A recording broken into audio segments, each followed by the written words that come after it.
Buenos días con todos, salón, buenos días, espero que se encuentren bien. Vamos a empezar con la clase del día de hoy. En la semana anterior fue nuestra primera clase, ¿verdad? Vimos periodo cosmológico. ¿Me confirman la información? Sí, ok, buenos días. Ya. Hoy es nuestra segunda semana. Claro, se sobreentiende que sí. Lo pregunto, ¿por qué? Porque son nuevos, relativamente nuevos. Bueno, para ser la primera clase la semana anterior conmigo, son relativamente nuevos, ¿verdad? O sea, solamente han tenido clase una vez conmigo. En teoría no me conoce. Algunos. Ah, ya, algunos ya me conocen. Ok, qué bueno saberlo. Dale, según el temario, hoy nos toca ver el periodo antropológico, ¿sí? Que es el segundo periodo de la historia de la filosofía. ¿Qué comprende el periodo antropológico? Bueno, principalmente la reflexión acerca del hombre y el papel que éste cumple en la sociedad, tanto en el plano ético como político. Pero antes de desenvolvernos en el tema, voy a hacer algunas preguntas a modo de exámenes orales. Esta dinámica se va a hacer en todas las clases. Preguntas que hemos trabajado la semana anterior, ¿de acuerdo? Así que atento, por favor. Quiero que todos me contesten las preguntas, todos sin excepción. La primera pregunta dice lo siguiente. ¿Quién asume la metempsicosis y qué significa metempsicosis? ¿Quién asume la metempsicosis y qué significa metempsicosis?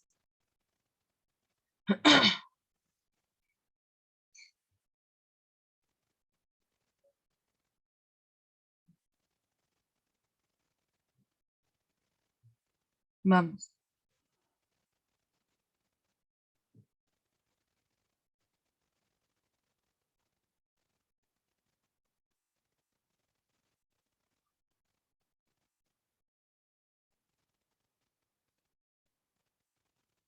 Pitágoras significa reencarnación o inmortalidad del alma. Excelente. ¿Cuáles son las tres características del ser de Parménides? Bueno, son varias, ¿no? Pero yo mencioné tres que eran las más importantes, por así decirlo. ¿Cuáles son? Ya,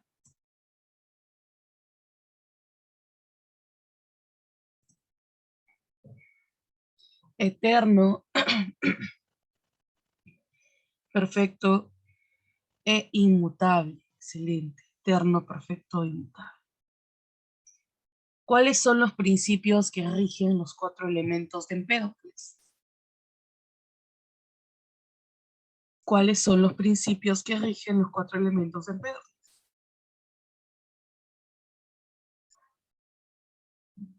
Amor y odio. Muy bien, el amor une y el odio separa. El amor une y el odio separa. A ver, dime cuáles son las dos entidades metafísicas que vemos tanto en el pensamiento de Heráclito como de Anaxágoras.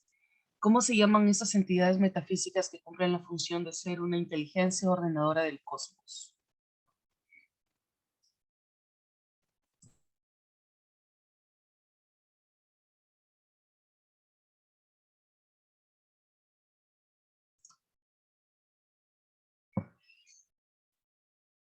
El nous, ya, no, la lucha de contrarios, no. La nous en Anaxágoras y en Heráclito, ¿cómo se llama?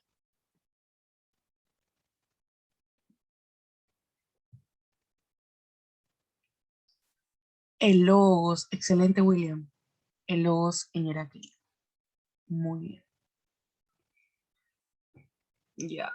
Ah, ya, dos preguntas más, ya. Dos preguntas más. ¿Qué filósofos asumen una concepción ilozoísta? ¿Qué filósofos asumen una concepción ilozoísta?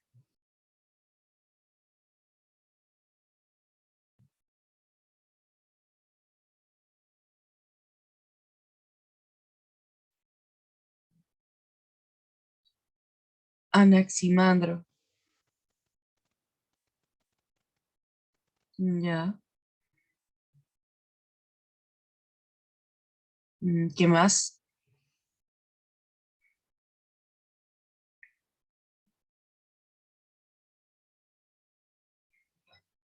No. Es Tales, Anaximandro y Anaxímenes, todos los filósofos que pertenecen a la escuela de Mileto. Ellos son. Ya. Bien. Excelente. Y la última pregunta era, ¿quién es este filósofo que cuestiona la perspectiva teogónica imperante? La perspectiva teogónica imperante. ¿Cómo se llama el filósofo que la cuestiona?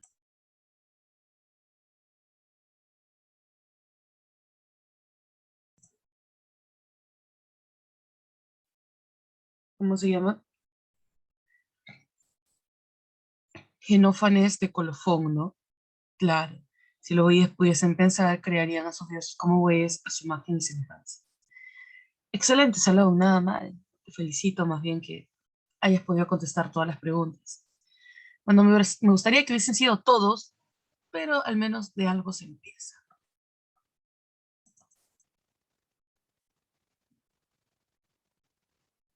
En este segundo periodo vamos a ver un giro antropológico.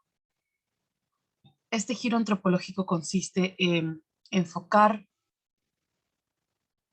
¿sí?, el tema de reflexión filosófica en torno al hombre, más una tendencia humanística. Y vamos a encontrar a un filósofo, a un gran filósofo, ¿sí?, en contraste a un grupo de sofistas. La semana anterior hemos visto este periodo y nos toca este, y se sobreentiende, ¿no?, que cada semana se va a hacer el periodo siguiente. Salón, ¿qué diferencia hay entre un filósofo y un sofista? Primero, ¿quién es el primero en definir a la filosofía tal y como la entendemos, como el amor desinteresado por el conocimiento? Y a su vez es el primero en llamarse a sí mismo filósofo. ¿De quién estamos hablando?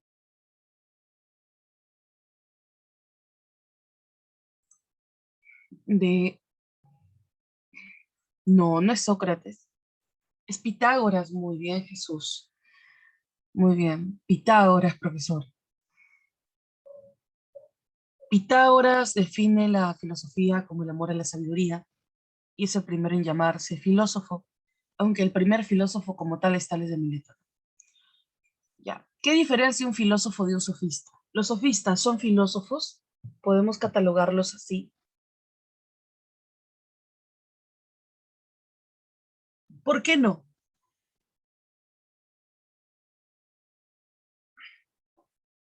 ¿Por qué no? Ya, porque los sofistas, claro, no buscan la verdad, ellos lucran con la verdad y tampoco aman desinteresadamente el conocimiento, ¿cierto? Claro, se adjudicaban la categoría de ser maestros de la retórica, lerística y la oratoria. Brindaban servicios académicos y todo servicio tiene un costo. En cambio, los filósofos no cobraban por enseñar y entendían que su telo, su finalidad radicaba en buscar verdades absolutas. Profe, usted me está diciendo que el sofista cobraba en comparación al filósofo que no lo hacía. Claro. Y usted cobra, ¿no, profe? Sí. Profe, entonces usted es sofista. Wow. No, no. A ver. Vamos despacio, ¿ya? Yo no soy sofista. ¿Y sabes por qué? Porque, primero hay que saber algo importante. ¿Por qué crees tú que los filósofos no cobraban? ¿Por qué? Porque trabajaban, no. Muchos de ellos no trabajaban. Se dedicaban estrictamente al plano contemplativo y reflexivo. Excelente, Ruth, porque tenían mecenas, auspiciadores, vamos a decirlo así, personas que los financiaban económicamente, como en el caso de Platón respecto a Sócrates, o incluso muchos de estos filósofos tenían condiciones ya favorables de por sí, como Aristóteles, perteneció a la aristocracia. No tenían la necesidad de elaborar. Pero actualmente, hijo, encontrar un mecenas es bien difícil, ¿me entiendes? Por ahí aparece uno que otro sugar daddy, pero te pide cosas que no le puedes dar por dignidad. Por eso es que cobramos por nuestro servicio, porque de algo tenemos que vivir. Pero no es que nos guste hacerlo. En la medida en la que podemos evitarlo, lo hacemos, ¿ya? Solo para aclarar y que no haya malos entendidos.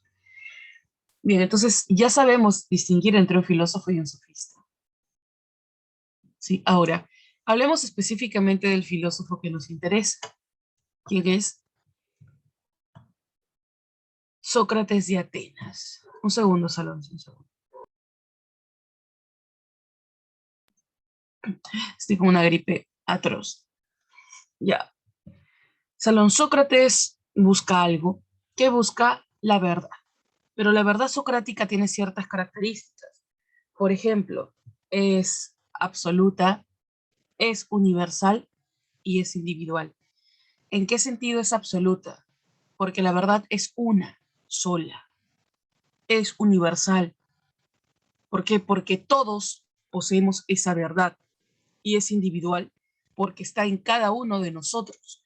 Por ende, si yo quiero buscar esta verdad, ¿dónde la voy a buscar? ¿Fuera de mí o dentro de mí? Lógicamente dentro de mí. De ahí que la forma más grande de sabiduría, según Sócrates, sea el proceso de autoconocimiento.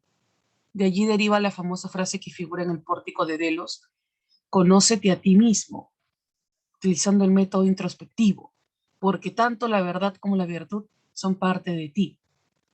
Ahora, para acceder a ellas, a la verdad y a la virtud, tenemos que hacerlo mediante un famoso método que nosotros conocemos como el método socrático. Este método está constituido por dos pasos: la ironía y la mayéutica. ¿En qué consiste la ironía, Salón? ¿En qué consiste la ironía?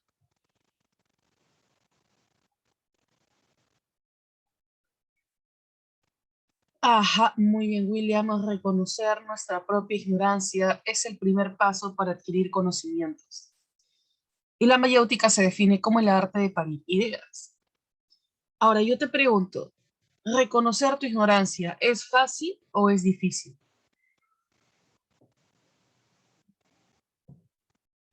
¿Qué opinas?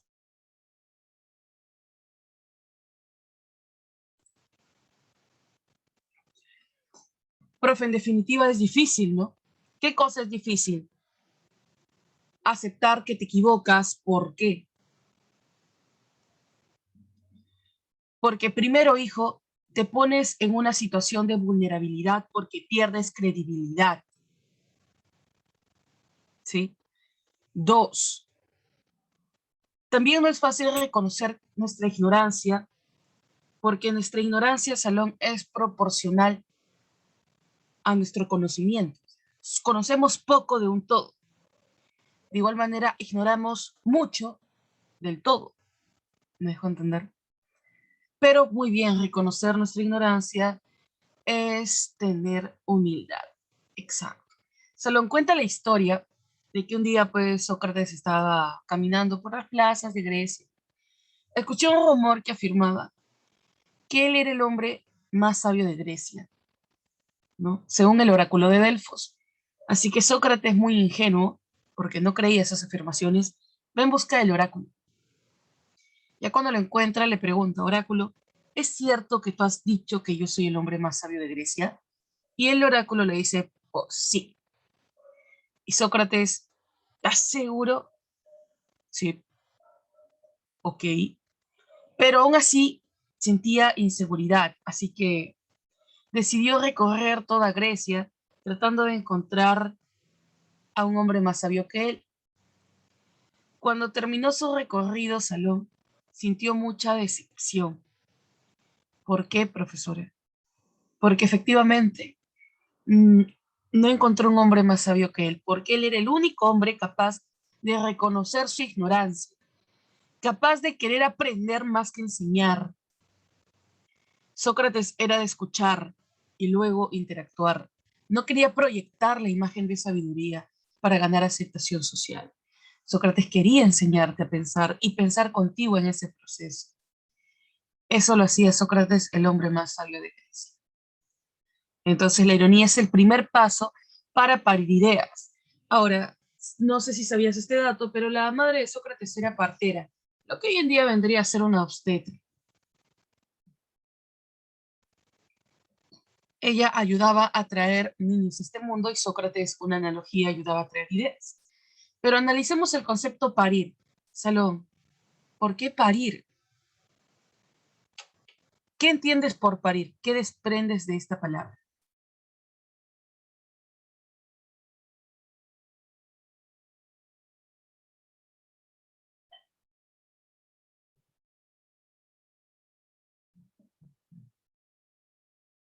Sacar ideas, ¿qué más?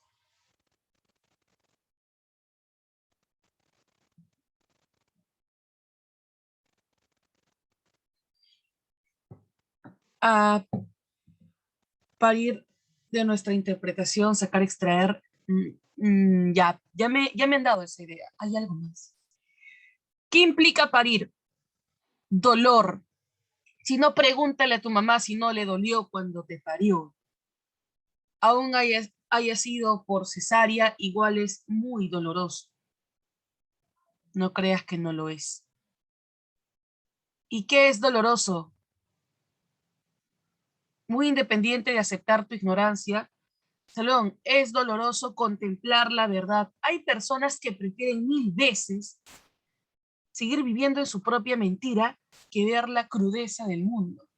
Yo te pregunto, si a ti te dieran a elegir entre ver la cruda realidad y que esto te provoque sufrimiento, o vivir en una mentira, pero que esta mentira te provoque felicidad, ¿qué prefieres? ¿Qué prefieres?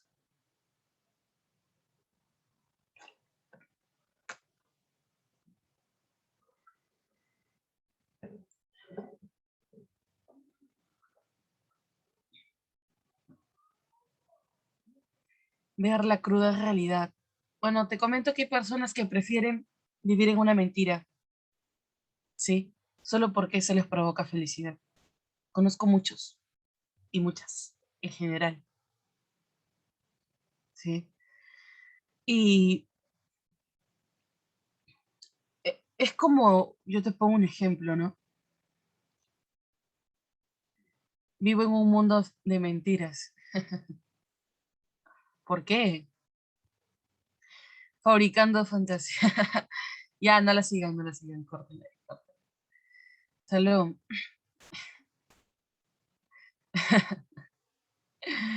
Sí, te estás poniendo sad, ¿no? Pero tú sabes que el cantante de esa canción escribió esa canción para su hijo. No es una canción propiamente de amor a una pareja, es una canción de amor al hijo que falleció. Sí, no, potente, definitivamente. Karen, ya, eso no te va a preguntar el examen de admisión, Karen, enfócate. Retomando el punto, Salón, parir ideas no es fácil. Primero porque puede que esta idea nueva sea diametralmente opuesta a la que solías creer. Imagínate que antes eras una persona completamente creyente en Dios, ¿sí? Y luego te volviste una persona atea. Todo tu mundo cambia, tu tabla de valores, la perspectiva de futuro, la relación social con los demás. No es sencillo entonces asimilar un cambio en nosotros. Incluso muchas veces ni siquiera intentamos pensar por nosotros mismos para no salir de nuestra zona de confort. Me preguntan, Miss, la mayéutica también es preguntarse a sí mismo. Claro, implica un acto dialógico introspectivo, no solamente contigo mismo, sino también con los demás. Relacionarte con colectivamente. Los métodos que son parte de el método socrático, tenemos por un lado la ironía, bueno, disculpen, el método dialógico y el método inductivo. El método inductivo es de lo particular a lo general, de lo particular a lo general. Ese es el método inductivo, ¿sí? Y es que Sócrates casi siempre partía de ejemplos para luego elevarlo a definiciones más complejas. Ahora, vamos con el plano del intelectualismo moral. Sócrates dice, Salón, que las personas no hacen cosas malas deliberadamente. Lo hacen porque no son plenamente conscientes de lo que es bueno, porque si lo supieran, su propia conciencia moral los obligaría a vivir conforme a ello. Ya, ahora yo te pregunto, ¿realmente crees tú que las personas hacen cosas malas porque no saben que lo que están haciendo está mal?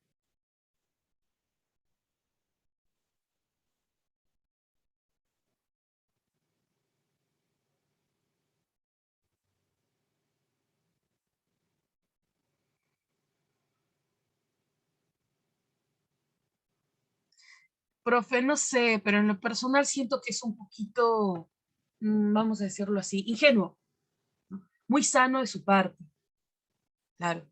Porque, profesora, nosotros sabemos muy bien distinguir entre lo bueno y lo malo, y elegimos lo malo, y no solo eso, nos encanta, nos fascina elegir cosas malas. Es tentador, profesora. Claro, por supuesto. Salón, qué aburrido sería la vida si tuviéramos que vivir conforme a lo bueno, ¿no crees? Además, ¿qué es lo bueno? Es lo que socialmente se nos ha impuesto. Ni siquiera nos hemos puesto a analizar si realmente es algo bueno lo que se concibe como bueno, o si realmente es algo malo lo que se concibe como malo. A ti te han enseñado que es malo cuestionar, que deberías callarte y obedecer. Te enseñaron tus profesores en la escuela, tus padres en casa, ¿cierto? La sociedad con las leyes. Pero bueno, ese es un tema que podemos analizar en otra oportunidad a más profundidad. Pero Sócrates, hijo, es tan intelectualista que justamente entiende que si tu propia conciencia te dice, haz esto, tú lo tienes que hacer. No puedes transgredir tu razón. Y es que eres racional, Salón. Es como ir en contra de tu propia naturaleza racional, traicionar tus propios principios. De ahí su concepción de que el mal es producto de la ignorancia. Ahora, te pongo otro ejemplo, ¿sí? Esto es gracioso para mí, al menos. Yo tengo una amiga, ella se cree salvadora de fuckboys, ¿ya? Es decir, los enamorados que he tenido han sido chicos malos, pero muy, muy malos. Y ella es una chica realmente buena, es excelentísima, Salón. Tiene principios, tiene valores, es amorosa, es comprensiva, es solidaria, es empática. Y ella siempre me decía, yo siempre le he dicho que ella ve a los hombres como una labor social, ¿no? ¿Sí? Ella dice, ellos son malos porque no saben lo que es bueno, porque nunca han tenido un amor bonito, pero yo les voy a enseñar lo que es amar bonito. Y yo, y yo le decía, es que, sí, tú no eres la salvadora de nadie. No has venido a este mundo a enseñar amor, pero ella es terca. Ajá, sí, ahora la voy a llamar así, la evangelizadora. El punto es que la última relación que ha tenido ha fracasado porque estuvo 2 años con esa persona y el chico la utilizó. Y ella creía que él sí la estaba queriendo, pero yo le hacía ver actitudes que él tenía que demostraban que no era así, ¿no? Y le decía, Jules, pero piensa mejor las cosas. Él está sacando provecho de ti porque tú eres buena, ¿sí? Entonces, te entiendo si es que, mira, una cosa es, ya, asumamos que funcione. La primera vez tú le muestras un amor bonito, pero él comete errores porque no está acostumbrado a amar así. No sabe lo que es la responsabilidad afectiva porque en lo personal, esta palabra, hasta incluso en la actualidad, es algo desconocido. Profe, ¿qué cosa es ser responsable afectivamente con una pareja? No lo sé, ¿sí? Confianza, compromiso, transparencia, ¿no? Yo, por ejemplo, Salón, nunca le pongo clave a mi celular. ¿sí? A veces me llaman y si estoy con mi enamorado le digo, amor, contesta por favor porque estoy ocupado. Mi enamorado hace lo mismo. Si sale con una amiga, me dice, amor, voy a salir con una amiga porque tenemos que hacer un trabajo o lo que fuera, no tengo problemas. Él tenía amigas antes de estar conmigo y seguirá teniéndolas después de estar conmigo, si termina o no termina. Se trata de confianza, seguridad, ¿sí? Pero bueno, ese es un punto aparte. El tema es de que toda la semana pasada me le pasaba acompañándola en su proceso de lloración, porque ella decía, ¿por qué? Yo pensé que el amor podía con el odio. Y yo, ¿por qué no estás siendo realista? Porque tienes que entender de que la persona, hay dos tipos de personas. Aquella que sí hace cosas malas porque no sabe lo que es bueno, pero cuando ve lo bueno, lo asimila. Son 2 años que estás con esta persona. Esta persona ha visto esa bondad en ti y lo que ha hecho es sacarle el mayor provecho para su propio beneficio. Eso es ser malo deliberadamente. Y contra eso tú no puedes hacer nada porque ya no depende de ti, depende de él. Y me dijo, sí, tienes razón, ¿no? Así que esperemos que se aleje. Un segundito. Bien, Salón. Ya, perfecto. Entonces, ese es un ejemplo, ¿no? De intelectualismo moral. Seguimos. Ahora, sucede, Salón, que Sócrates, la verdad, nace en un contexto muy injusto para él.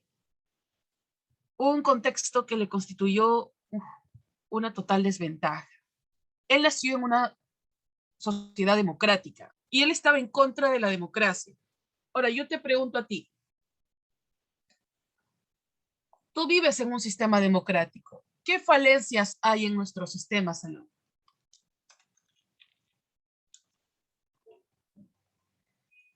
Diego, lo que acabas de decir me encantó.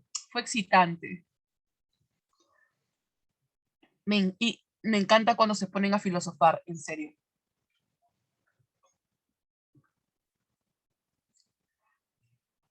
No sé por qué cuando yo digo excitante, todos lo llevan al plano sexual. Tú sabes que excitación significa alteración biológica, ¿no?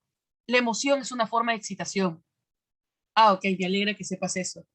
Sí, porque, ajá, ok. Así son mal pensados. Bueno, me gustan los que piensan mal también, por si acaso.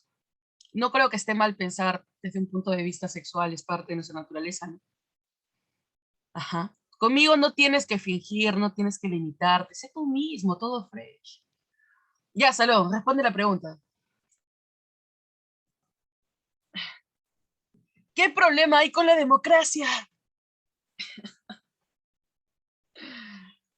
Y te llamas como mi enamorado, Diego.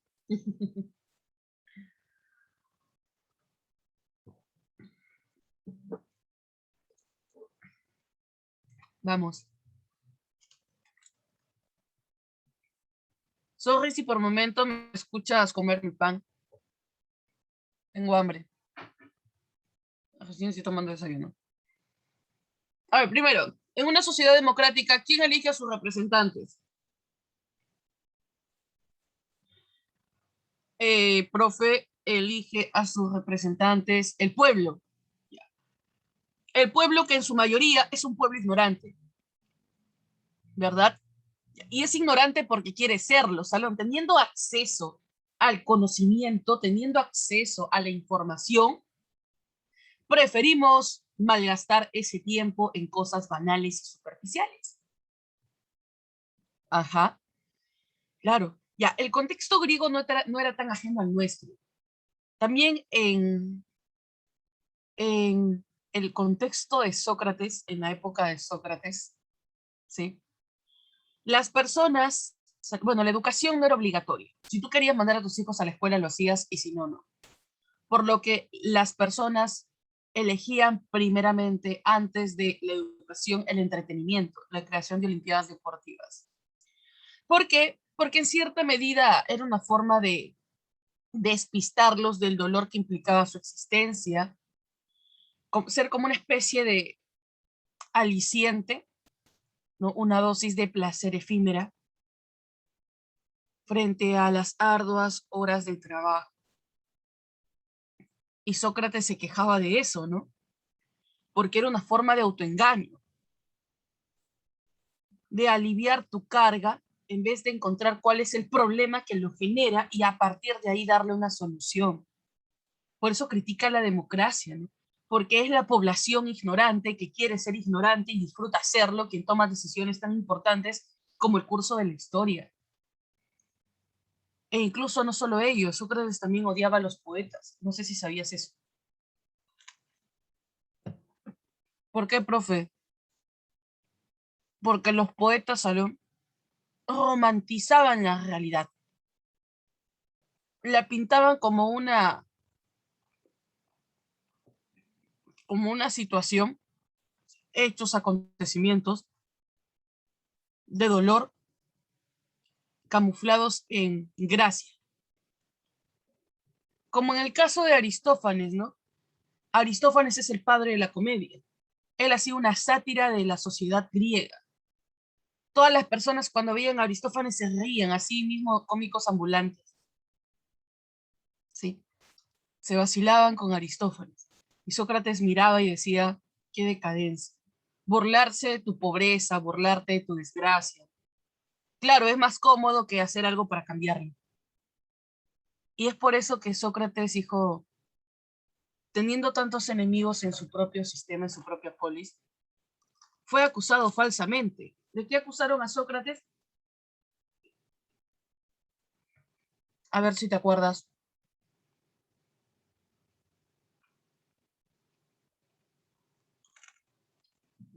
Uh-huh. Profe, lo acusaron de creer en falsos dioses y de corromper a la juventud. Claro, exacto.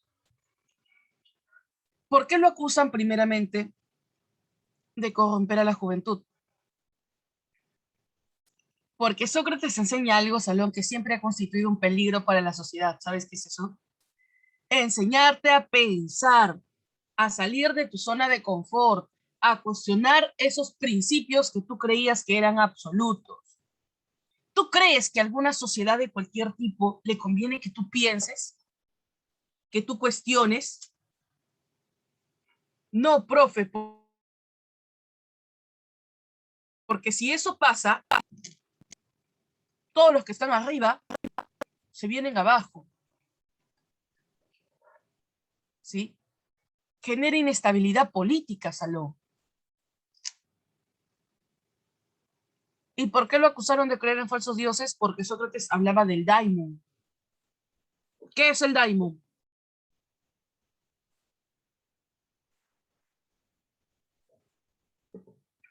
Claro, etimológicamente demonio, pero a un nivel interpretativo se refería a la voz de la conciencia.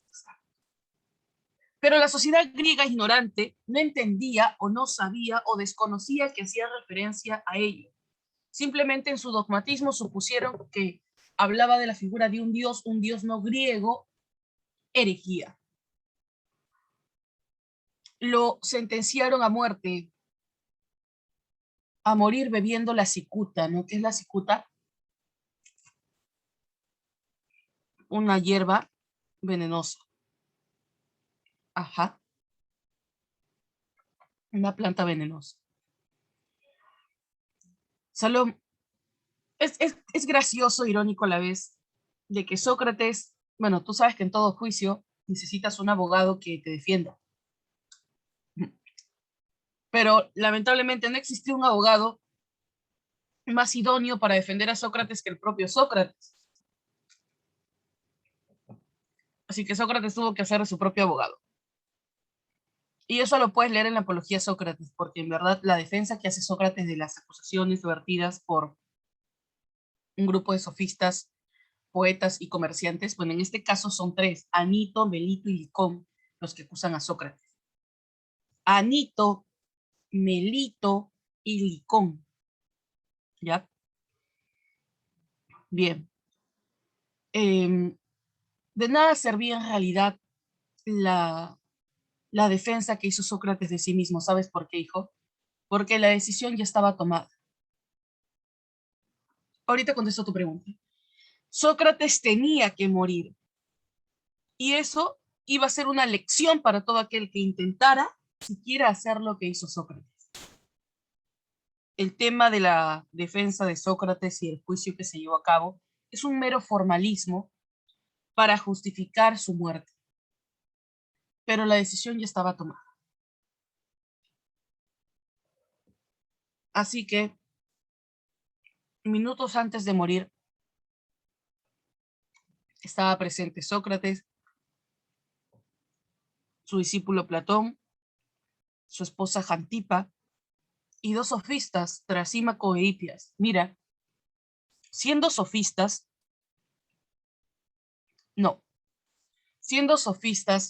Salón, admiraban tanto a Sócrates que lloraron su muerte. ¿Tú te imaginas que tu enemigo venga a llorar tu muerte? ¿Mm? Solo para que observes la calidad de persona que era Sócrates. En ese momento Platón, que era un aristócrata, tenía una buena posición política, le dice y económica a Sócrates, ¿no? Maestro, usted no merece morir así injustamente. Permítame llevarlo a otras polis a que pueda seguir difundiendo sus conocimientos. Y Sócrates le contesta, no. ¿Por qué no, profesora? Porque es peor cometer una injusticia que sufrirla. ¿Por qué es peor cometer una injusticia? Porque cometer una injusticia, Salón, depende de ti. Sufrir una injusticia no depende de ti. Sócrates está sufriendo una injusticia porque lo están acusando falsamente y lo están sentenciando a muerte por una cuestión estratégicamente política. Pero él, ¿en qué circunstancia hubiese cometido una injusticia? Si huía de la polis. ¿Por qué? Porque estaría desobedeciendo las normas de su polis. Y por ende sería un mal ejemplo para la juventud y la acusación de corromper a la juventud sería válida. Así que Sócrates prefiere morir en sus principios y muere bebiendo la cicuta. Y es que Sócrates Salón nunca le tuvo miedo a la muerte. El mayor miedo de Sócrates era vivir una vida sin sentido, sin coherencia, porque es fácil hablar y no hacer. Es fácil hacer algo que anteriormente habíamos dicho que no íbamos a hacer. Pero ser capaces de decir y hacer, eso es algo que se vio en Sócrates, hasta el último minuto de su vida. Yo te pregunto a ti, si te sentencian a muerte por una acusación injusta y te dan la opción de huir para salvar tu vida, ¿qué haces?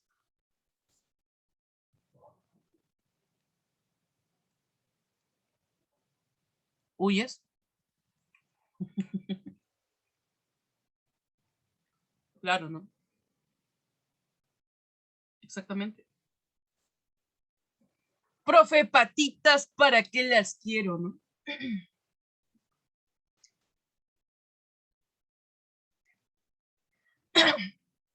Ya. Bueno, Salón, yo sí me inmolaría como Sócrates. Sí, pero ¿sabes qué hago antes? Me vuelvo un kamikaze. Si voy a morir, que mueran también aquellos que merecen morir. Esa sería mi perspectiva. Antes de empezar a hablar sobre los sofistas, voy a hablarte un poco sobre el mito de la caverna, porque tiene que ver justamente con esta metáfora platónica, socrática. ¿Has escuchado hablar del mito de la caverna?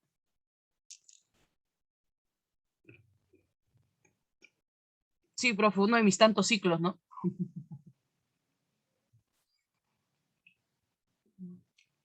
A ver, sucede, Salón, que en una caverna había crecido allí toda su vida un grupo de prisioneros.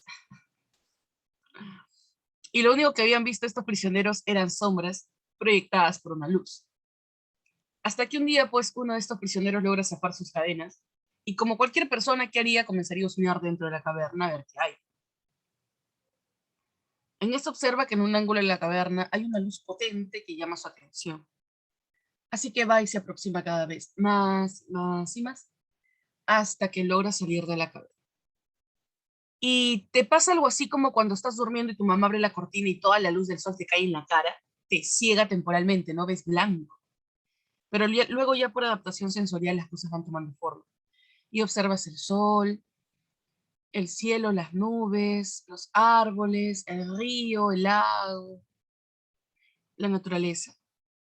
Y te percatas de ciertas cosas, como que, uno, profe, que toda mi vida he vivido en una mentira, creyendo que esas sombras eran todo lo real. Y dos, bueno, que hay un mundo más allá de, se sobreentiende. Y tres, que hay prisioneras en la caverna que siguen creyendo que las sombras son lo real. ¿Qué te dice tu conciencia moral que deberías hacer en ese momento? ¿Seguir tu camino y conocer la realidad?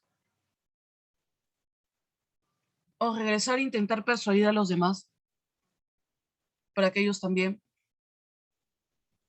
rompan sus cadenas? Volver.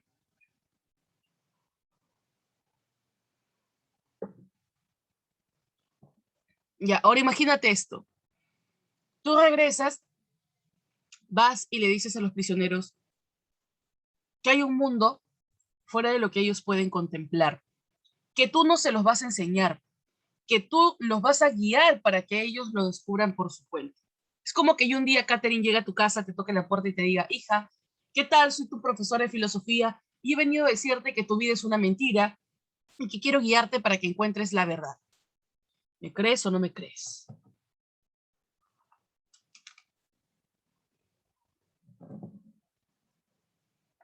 ¿Me crees o no me crees, Salón?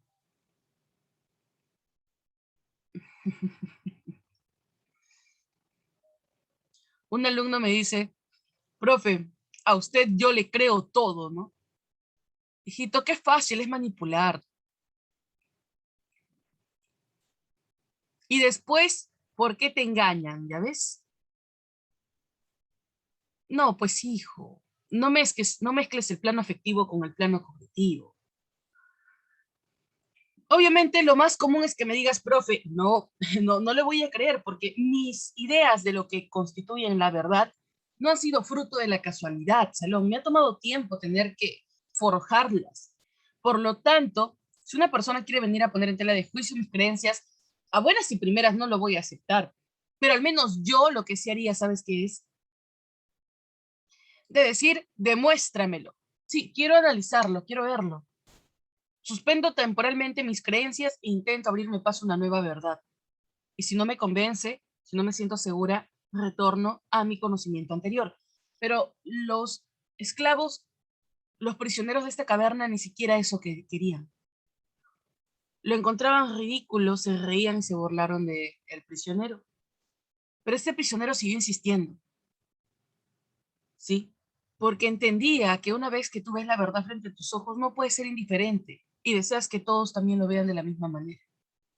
Y fue tanta la insistencia de este prisionero Salón que los otros prisioneros terminaron asesinando.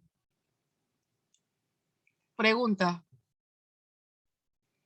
¿quién es ese prisionero del cual estamos hablando?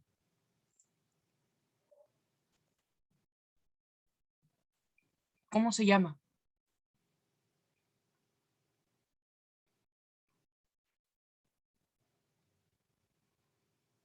Sócrates.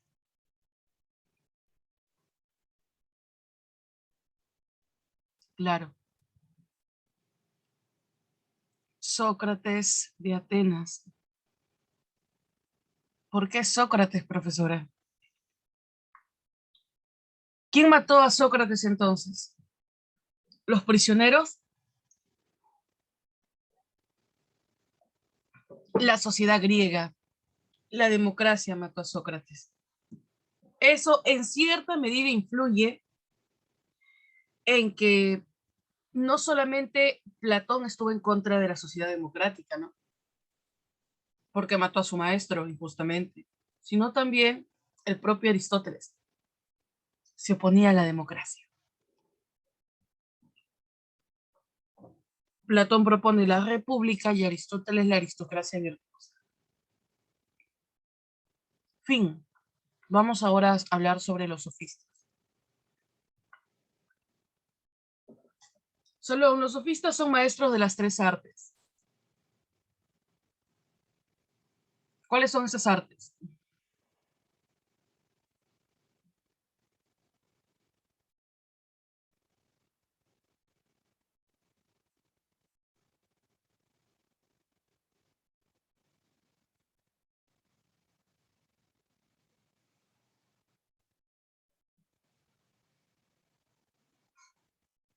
¿Cuáles son esas tres artes?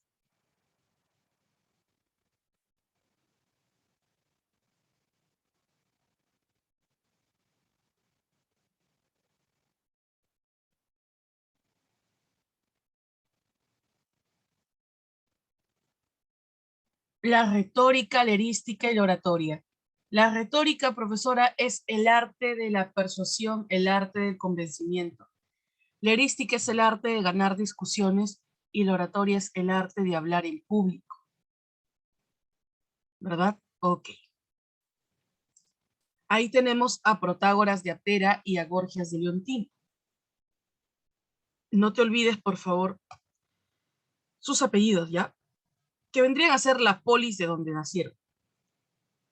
Protágoras asume el relativismo nociológico. ¿Qué nos dicen con el relativismo nociológico? El famoso concepto de homomensura. El hombre es a la medida de todas las cosas, de las que son en tanto son y de las que no son en tanto no son. Esto es sinónimo a decir, la verdad depende del sujeto, cada quien tiene su propia verdad, la verdad solo es cuestión de perspectiva. Por ejemplo, profesora, ya. Salón, ¿tú crees que tú y yo alguna vez llegaremos a un acuerdo respecto a la comprensión de la idea de justicia?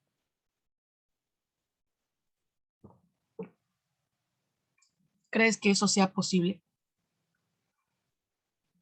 No. ¿O llegaremos a un consenso en torno a cuál es el mejor tipo de gobierno? Tampoco. Puede que tú estés a favor de un sistema democrático y aristocrático, o republicano, o anarquista, o comunista, o socialista, o capitalista, etcétera, etcétera. Ya. Te doy un ejemplo también así al estilo vivencial. Esto lo he escuchado muchas veces de mis alumnas, ¿no? Bueno, cuando las clases eran presenciales, ¿no? Me dicen, profe, ¿puedo conversar con usted? A ver, hijita, dime, ¿qué pasa? Profe, lo que pasa es que yo siento que mi enamorado no me quiere porque él no es detallista conmigo, no es amoroso, no me regala flores, chocolate, no me invita a comer. Y la verdad es que tampoco es tan amoroso como yo quisiera que lo sea. Y en conclusión, no me quiere.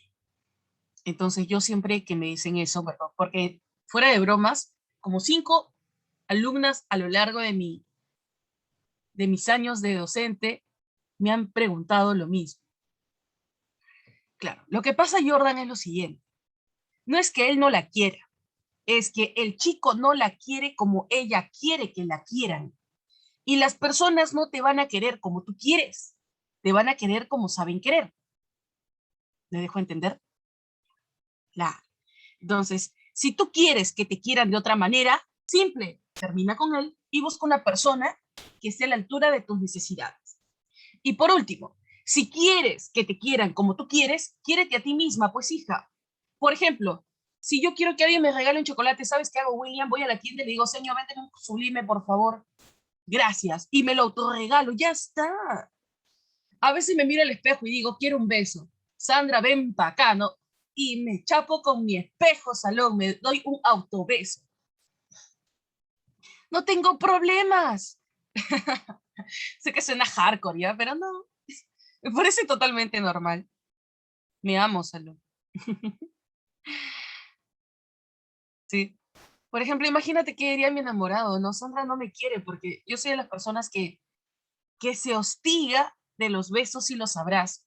A mí no me gusta cuando una persona está que me abraza todo el tiempo, me satura. O cuando todo el tiempo está que me escribe, tampoco. Por eso él y yo nos comprendemos perfectamente, porque él tiene su espacio y yo tengo mi espacio, ¿sí? Porque nos conocemos y sabemos en qué situación queremos estar solos y en qué situación queremos la compañía del otro. Y no nos molestamos por eso. Hay días buenos y hay días malos. Mm.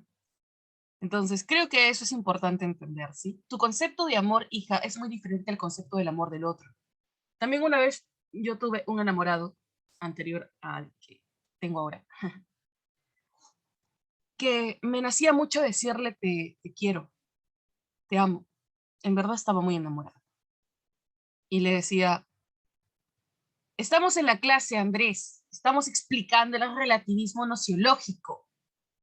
No sé si te has dado cuenta. O creo que no la estás captando, ¿no? Creo que no. Ah, ya.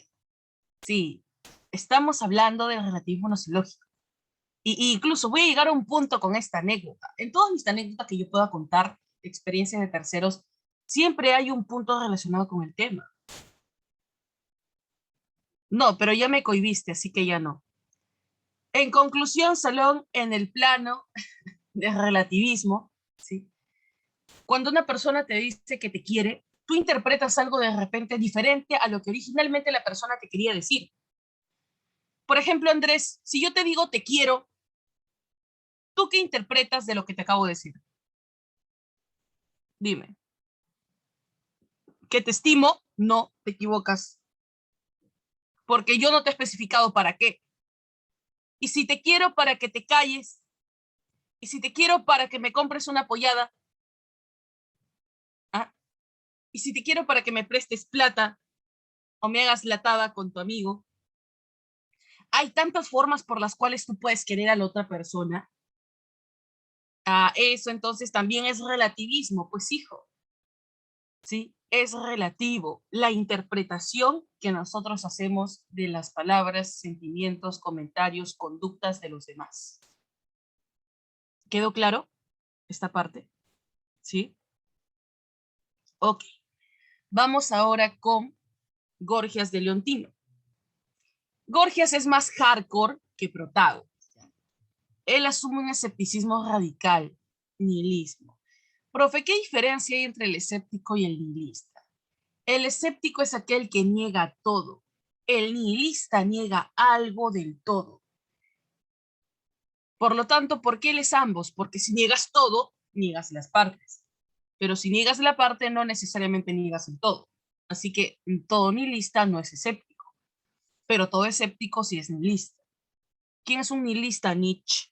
Nietzsche niega algo de la sociedad que niega la moral cristiana mediante la idea de que Dios ha muerto.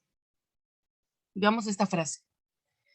Nos dice, nada existe y si existiese no lo podríamos conocer y si lo conociésemos no lo podríamos trascender. Profe, el supuesto de que nada existe me parece descabellado. Yo creo que usted existe. Salón, ¿tú crees que yo existo? ¿Qué te lleva a pensar que yo existo o a suponer que yo existo?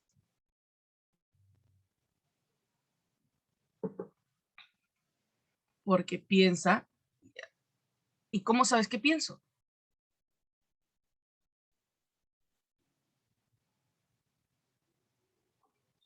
Y ya, ¿por qué existo para ti en tu cabeza? Eso quiero entender. ¿Qué te lleva a suponer que yo existo?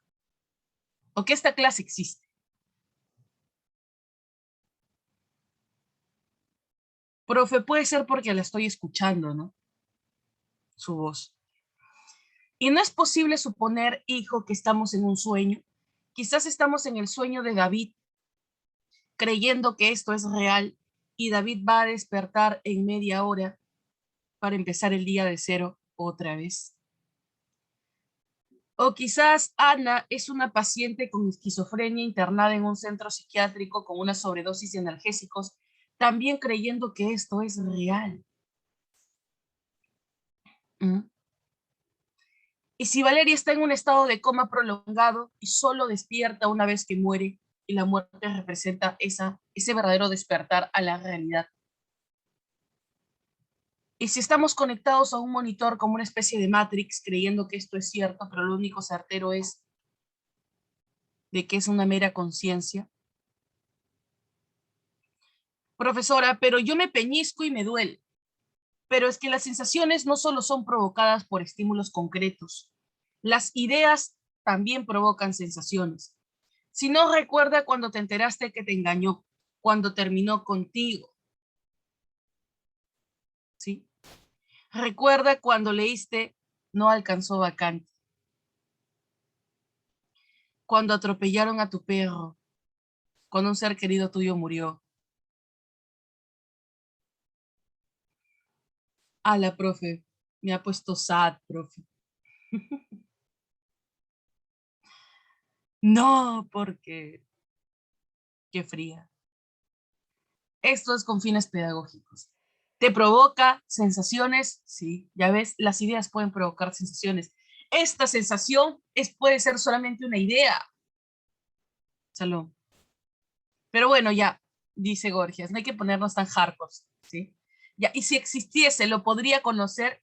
¿Tú crees que podemos conocer el mundo tal y como es, Salón?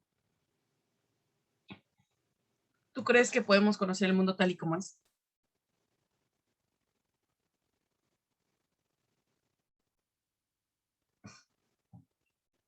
¿Tú crees que conoces a la profesora Sandra o a Sandra?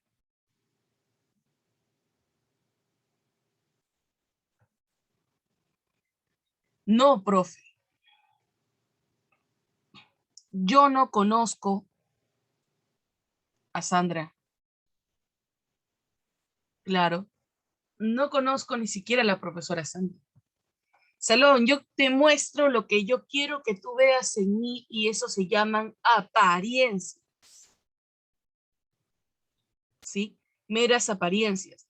Yo podría ser una psicópata camuflada en el personaje de una profesora de filosofía tratando de buscar a sus víctimas. Y como tu usuario aparece con nombre y apellido, pues ya te tengo en mi lista.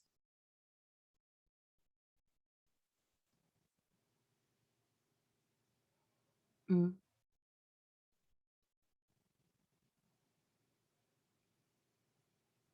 No me molestaría morir. Salud. Pero todo puede ser certero, ¿sí? Eso puede ser objetivo y tú no lo sabrías. Pero bueno, ya supongamos que podemos conocer las cosas tal y como son, podemos conocer la realidad tal y como es. Yo lo podría llegar a transmitir. ¿Tú crees que eso sea posible? Que sea posible transmitir todo el conocimiento a los demás. No, no solamente no es posible transmitir lo que conocemos, es aún mucho más difícil e imposible transmitir lo que ignoramos. Pues, ¿cómo voy a hablar de algo que no conozco? Y eso lo dice Ludwig Wittgenstein en el Tractatus Logicus Philosophicus. Los límites del lenguaje son los límites de mi mundo. Yo solo puedo expresar con las palabras aquello que puedo conocer, y sobre lo que yo no puedo hablar es mejor callar. Eso es lo que me dice el Tractatus. Entonces, claro, pero ni siquiera las palabras describen realmente lo que sentimos. Es como la palabra amor. 4 letras, pero para describir tanto, ¿no? Siento que esas 4 letras no le hacen justicia a todo lo que realmente representa. O como el ejemplo que el compañero Andrés me cortó, ¿no? ¿A quién fue? ¿Fue él o no? A ver, déjame retroceder para llamarlo con nombre y apellido, ¿no? ¿Dónde estás, hijito? Manifiéstate.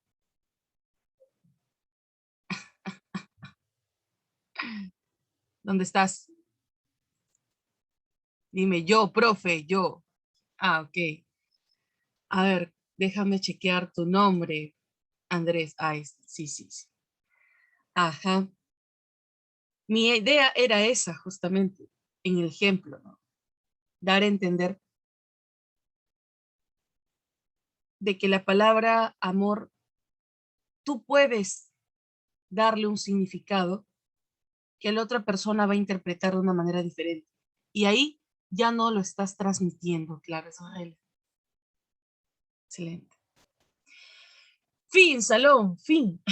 Ahora vamos con las preguntas del material de clase. Pero me parece que hay una alumna que me ha hecho una pregunta, ¿no? Miss, disculpe, ¿usted cree en el amor? Sí, hija, creo en el amor propio. Y también creo en el amor, pero basado en valores y principios. También. Ahora, ya no me preguntes esas cosas porque son intrascendentes. Dudo mucho que San Marcos te pregunte. La profesora Sandra cree en el amor, clave avión, sí. Clave beso, no. Clave casa, tal vez. Clave dedo, hipogé, suspende el juicio. No creo, ¿cierto? Ok. Bien. Vamos con las preguntas del material F a veces. A estas preguntas, algunas están fáciles, otras no tanto. A ver, vamos con la primera pregunta.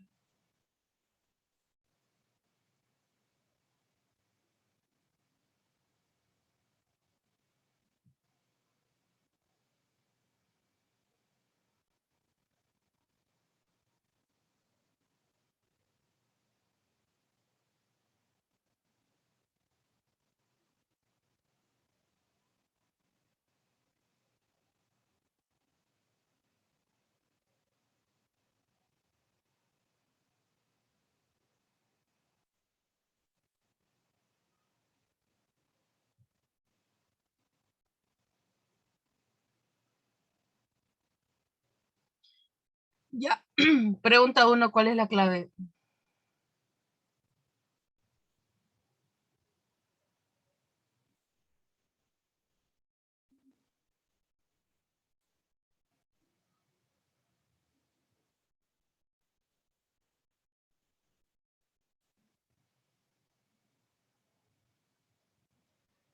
Señale las alternativas que van de acuerdo con el periodo antropológico. Uno, la mentalidad griega cambia profundamente en esta época, conjuntamente con la adquisición de mayor profundidad toma nuevos rumbos. Claro, hay un giro antropológico, no un giro en el eje temático.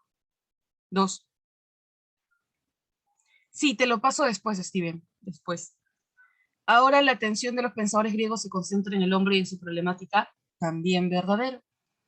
Tres, uno de los temas centrales era la virtud o la búsqueda de esta. Claro que sí, también. Virtud en griego, ¿cómo se llama?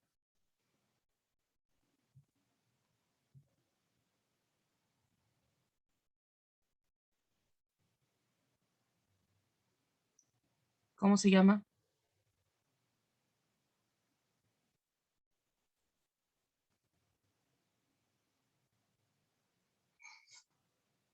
Arete, muy bien, arete, excelente. Clave dedo, todas son verdaderas, no lo olvides, todas somos verdaderas. Pregunta 2.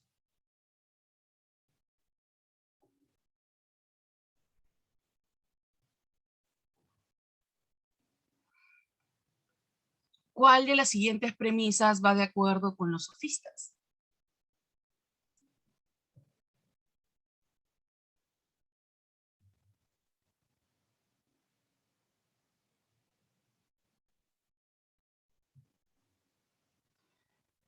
Dice, uno, los sofistas fueron los primeros en dar el nuevo matiz a la filosofía. Ciertamente es verdadero eso, porque intenta generar un cambio en la percepción filosófica, ¿no? Apuntando más a un tema lucrativo que propiamente académico. Dos, enseñan a hablar y actuar. Sí, ese es el propósito de la oratoria, la erística y la retórica. Ellos mismos aparecen como oradores y dirigentes. Claro que sí, también se proyectan de esa manera. Podríamos decir que cumplen la misión que hoy en día desempeñan los publicistas y las universidades populares. Sí. Clave casa, todas son verdaderas. Otra vez. Ahora, pregunta 3. Entre los sofistas, la mentalidad más profunda y filosófica fue, formuló una serie de principios en nombre de los cuales actuaban los sofistas, provenía de Abdera, creo que está la clave más, el dato más concreto, ¿no? Que nos aproxima a marcar la clave. Claro.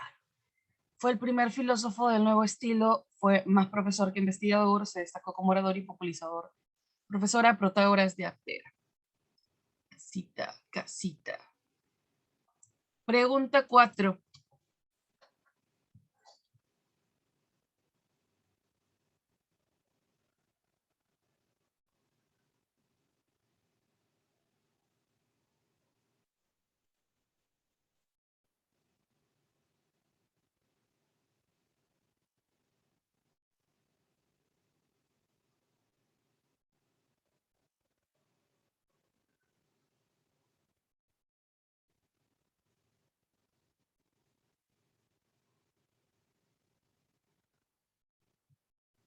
Ya dice, ocupó una virtud que más tarde se llamó positivista, observación de un fenómeno y el establecimiento de la consecuencia entre un fenómeno dado y el siguiente.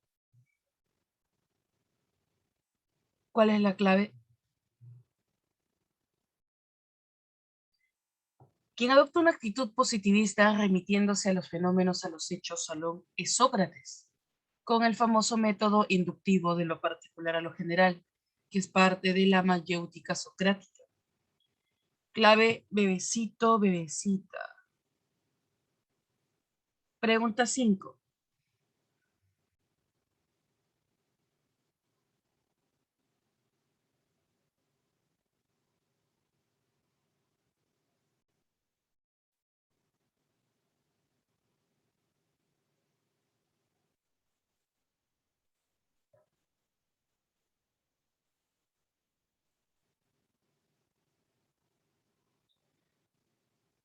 Beso, Sócrates, claro que sí, ¿no? Por la pregunta fue maestro de Platón. Vamos ahora con la siguiente pregunta. 6.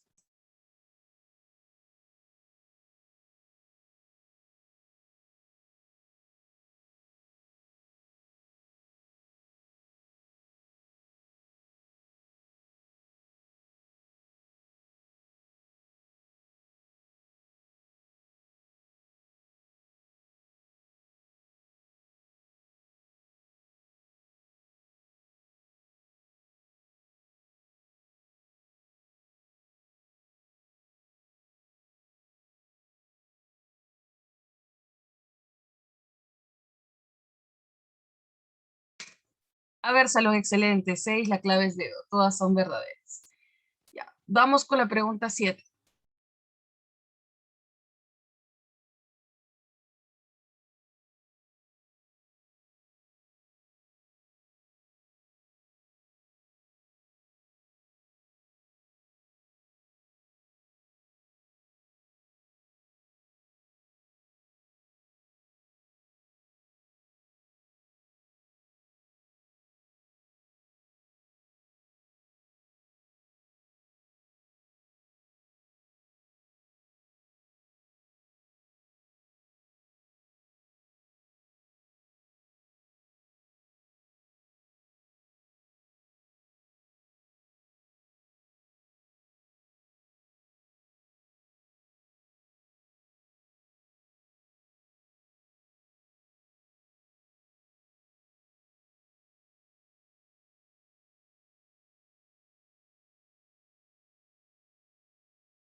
Bien, Salón, discúlpenme, estoy bien, en una llamada importante que me han hecho de trabajo.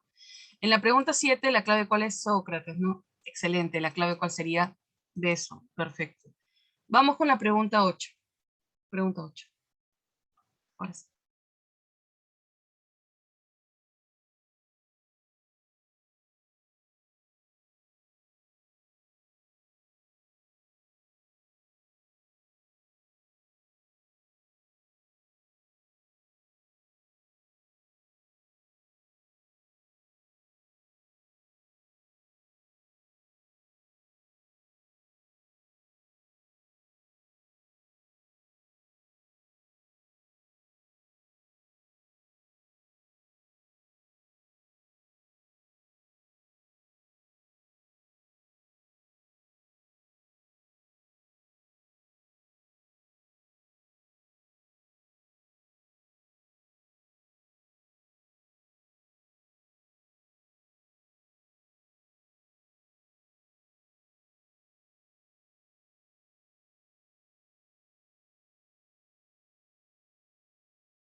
Listo, Salón, ahora sí soy toda tuya, discúlpame, en verdad, discúlpame.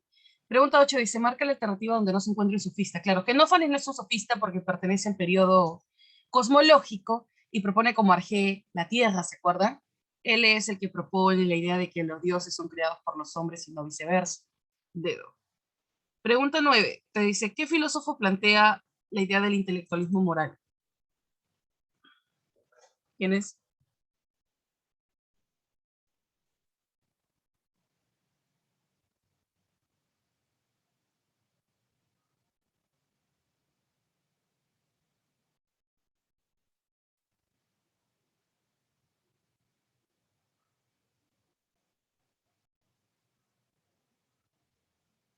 Sócrates. ¿Pero en qué consiste el intelectualismo moral?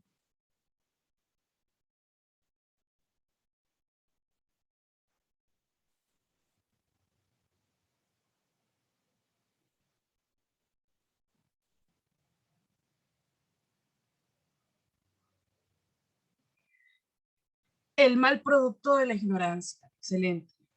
Vamos ahora con la pregunta 10. Te dice, marca la alternativa que no corresponda con los sofistas.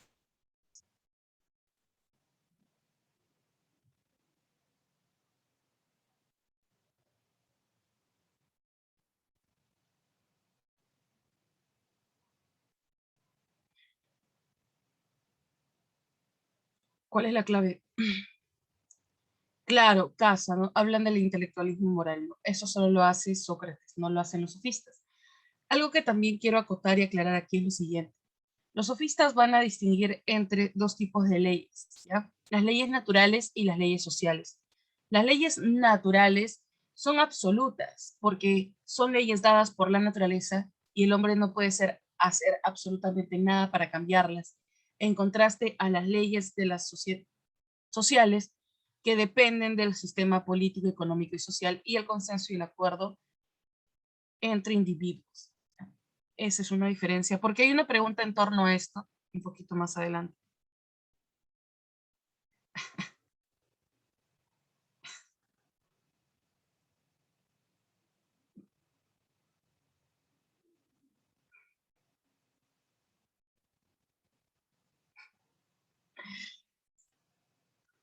Ya, vamos a lo.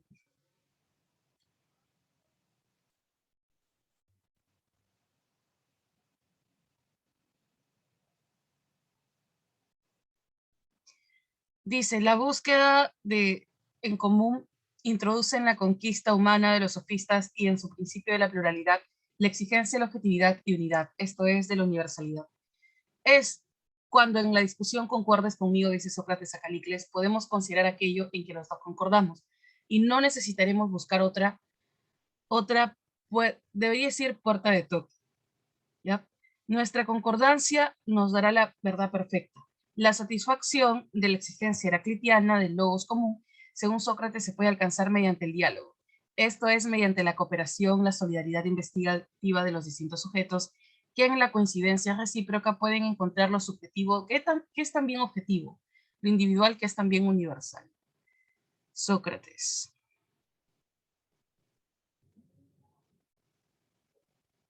Según el autor, una idea incompatible con el pensamiento socrático, ¿cuál es?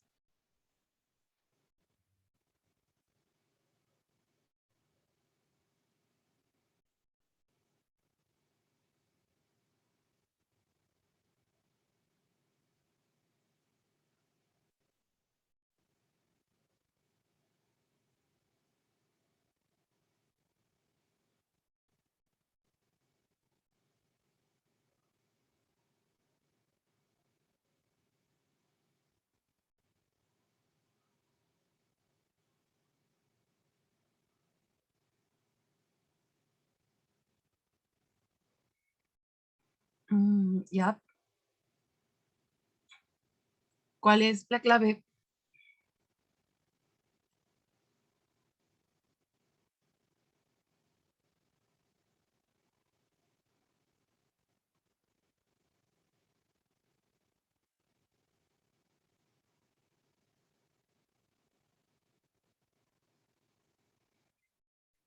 Dice, el monólogo juega un papel más preponderante que lo dialógico. Claro, eso es verdadero, no es falso.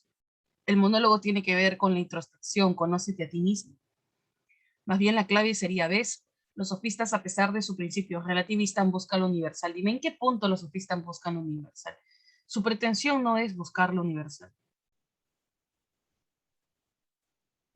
más bien reivindicar la individualidad de las opiniones y de las verdades. Así que en la pregunta 11 la clave es, ¿ves? A ver, vamos con la pregunta 12. Sí, pregunta 12.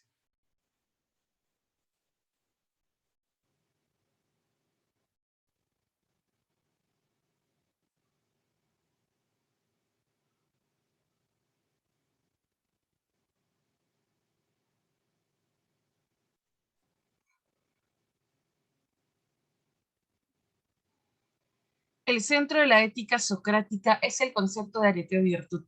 Tal virtud es ciencia. El que no sigue el bien es porque no lo conoce. De ahí que el hombre realiza actos malos por ignorancia. Considerando que Sócrates identifica saber y virtud, se puede concluir que la ética socrática es de carácter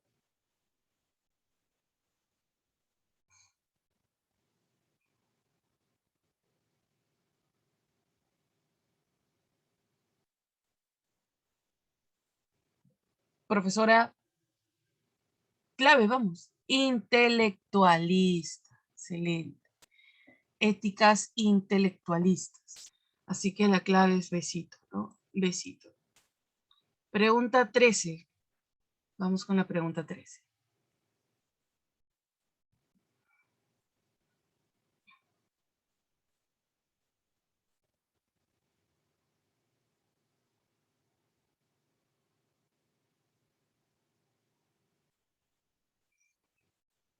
Los sofistas presentaron ciertas características en común, y una de ellas fue la diferencia entre las leyes de la naturaleza y las leyes de la sociedad. Dicha diferenciación expresaría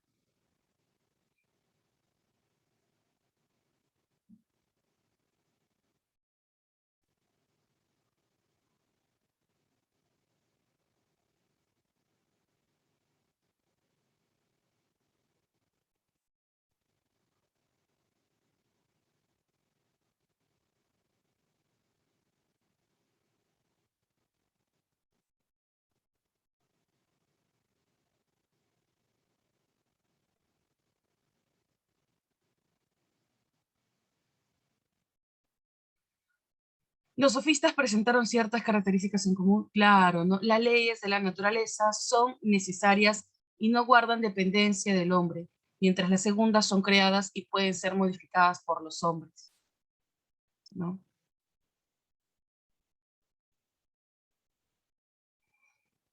Entonces, 13, la clave es avioncito.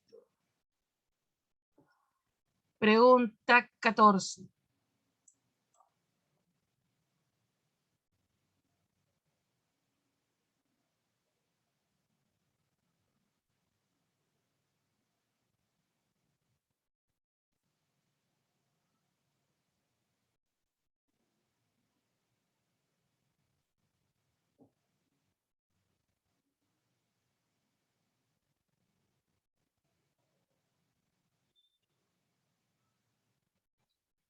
Dice, en uno de los fragmentos que han perdurado a lo largo de la historia de la filosofía, suele leerse lo siguiente.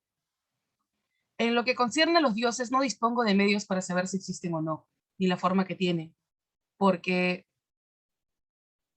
se me fue la idea. ¿Dónde está? Porque hay muchos obstáculos para llegar a ese conocimiento, incluyendo la oscuridad de la materia y la brevedad de la vida. Dicho fragmento está relacionado con el...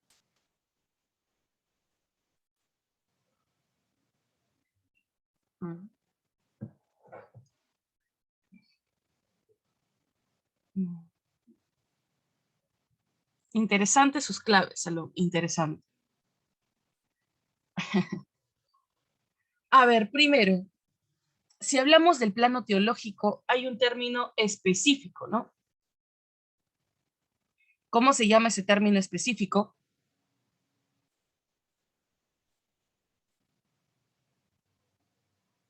Agnosticismo. ¿Qué cosa caracteriza a una persona agnóstica? Una persona agnóstica es aquella que no afirma ni niega la existencia de Dios porque cree que en cierta medida no podemos afirmar absolutamente nada. Claro, excede los límites de la razón, por así decirlo.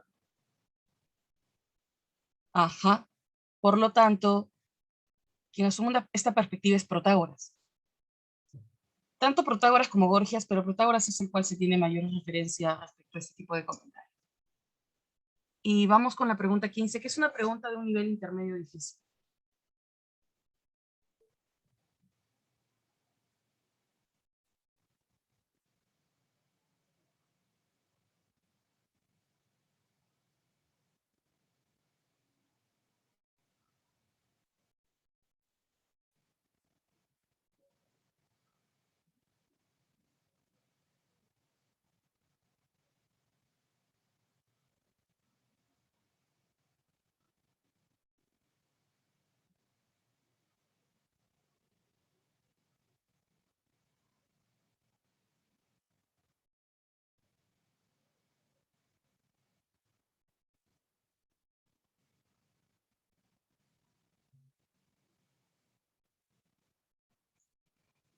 Ya.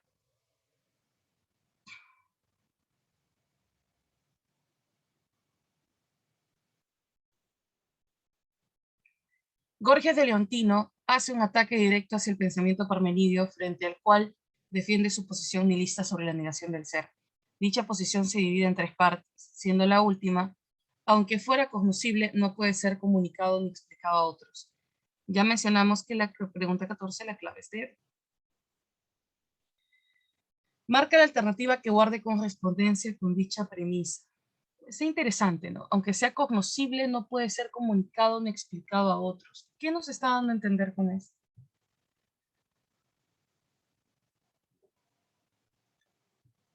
El papel capital del lenguaje como medio de expresión del hombre para hablar sobre el ser.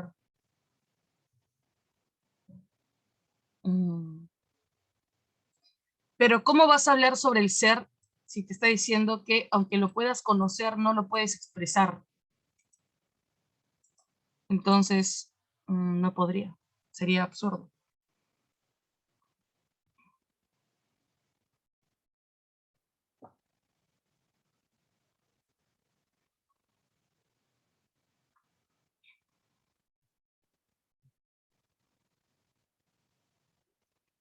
Profesora, no existe nada, solo el ser, también me he marcado caso. Bueno, si no existe nada, nada es nada, ¿no? Si existe el ser, ya existe algo. Por ende, sería contradictorio y absurdo. Excelente, Salón. El ser es incognoscible. ¿Podemos llegar a conocer el ser? No, en ninguna de sus formas. Ni ontológicamente, ni nociológicamente, ni en el plano lingüístico o analítico. Así que la clave es, la pregunta 15 es eso, ¿no? Es interesante, en definitiva, la perspectiva de Borges.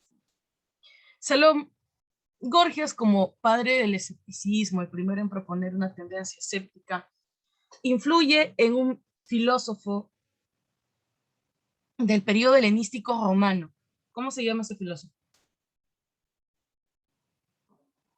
Quien también asume una perspectiva escéptica.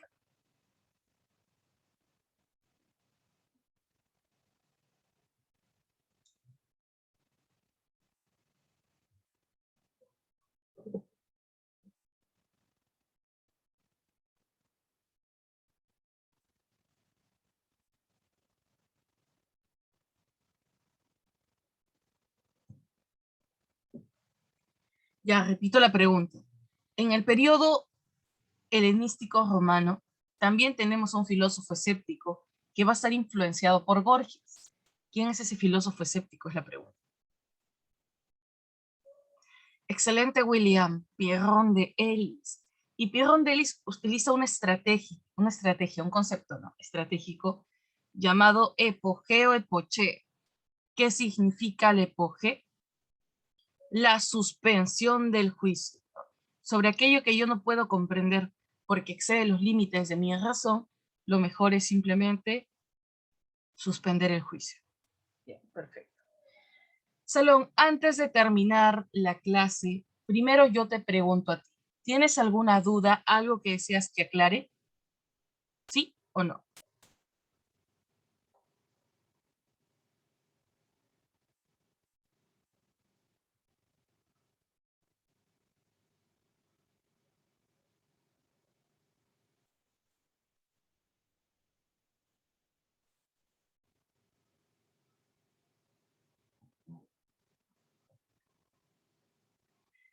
Pase diapo.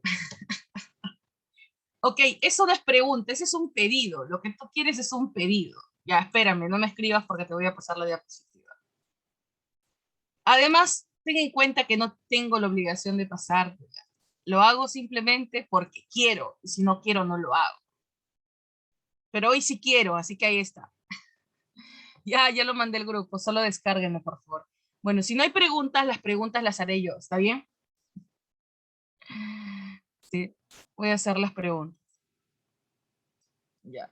Primera pregunta, ¿cuáles son los dos pasos del método socrático? De paso, vamos redondeando un poquito algunas ideas.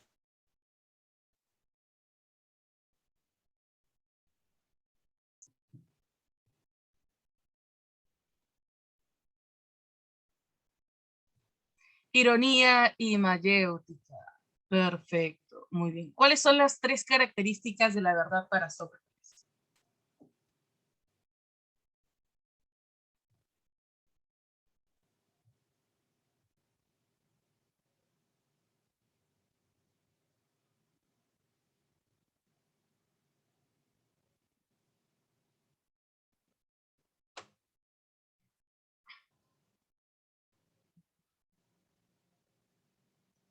individual. Universal, absoluto, individual. Ya, excelente, muy bien. ¿Cuáles fueron las dos acusaciones que se vertieron sobre Sócrates?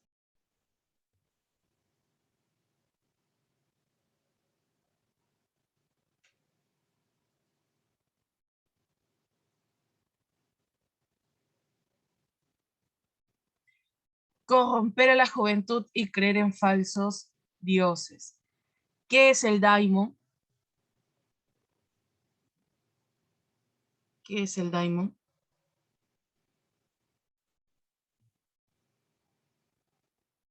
La voz de la conciencia. Excelente. ¿El ser existe para Gorgias?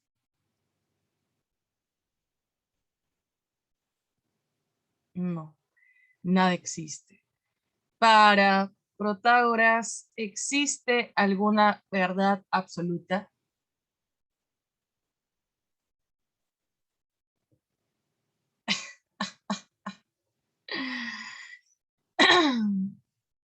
A nivel de las leyes naturales, sí, porque las leyes naturales son verdades absolutas, ¿no?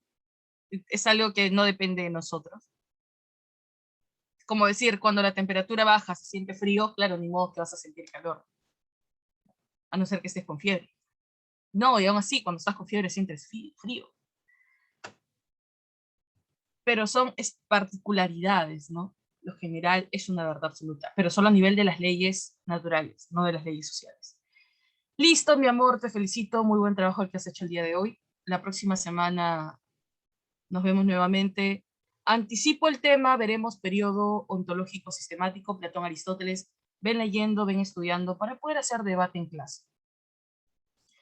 Cuídense mucho, chicos. Nos vemos la otra semana. Muchas gracias, profesora. Hasta luego. Muy bien, chicos, antes de que puedan retirarse, quiero comentarles que ahora continúa nuestra clase de tutoría y voy a enviar una clase grabada para que ustedes puedan ingresar y observar su charla de notas. ¿Está bien, chicos? Les había comentado que a las 10 inicia una reunión, es por esa razón que no voy a poder estar conectada.